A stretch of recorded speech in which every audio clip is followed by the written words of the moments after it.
Dear students, today we are going to start History first chapter when, where, and how. So, let us see that how the three words when, where, and how helps us to study history. As we know, history means the study of the past. All of us have a curiosity to learn about our past. We want to know how our ancestors lived, survived, and how their society evolved to the modern life. In this chapter, we shall study about the general outline of what history is all about. History is like a story. Your parents or grandparents may have told you bedtime stories. Usually, they all start with the phrase, once upon a time, there was a, who lived in a, and did. Similarly, history cannot be understood without understanding the happenings of the past in their chronological order. As compared to modern times when we talk of the world as a global village. The world in olden days was a huge place and news and happenings got conveyed from one part of the globe to another after long durations of time. If at all, there were no fast means of communication. Physical movement took time and language was a great barrier.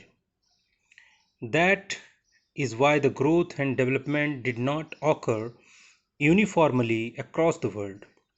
To understand the evolution of the societies across the world or a part of the world, it is important to understand them in the realms of how, when, and where. Many of you probably feel that history is a boring subject with number of dates to be remembered and to read about things of the past which seem to have no relevance to our present. But is it really so?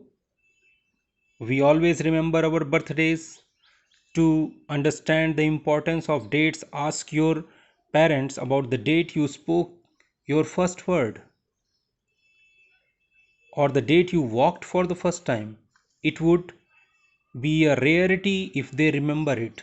So, all dates are not important, but some are. What are historical dates all about?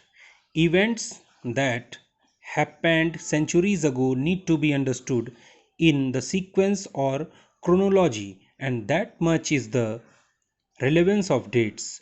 Dates do not really matter for minor incidents of personal nature, but they do matter for major events which shaped the course of growth in societies and nations. As for how and where, we all remember what we did as kids, where we played, whom we made friends with, what we saw, where we went on a holiday, and so on.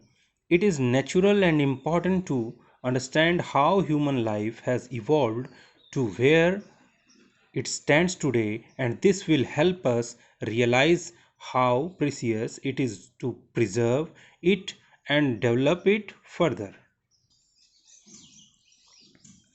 In the previous class, you must have learned about medieval history up to 18th century. Now, in this chapter, we will learn about modern history or modern India from the arrival of European in India, which is known as the colonial period. So in the next video we will discuss about the important points like the periodization of history, the sources of studying modern history, like literary sources, official records, buildings, and other sources. Thank you.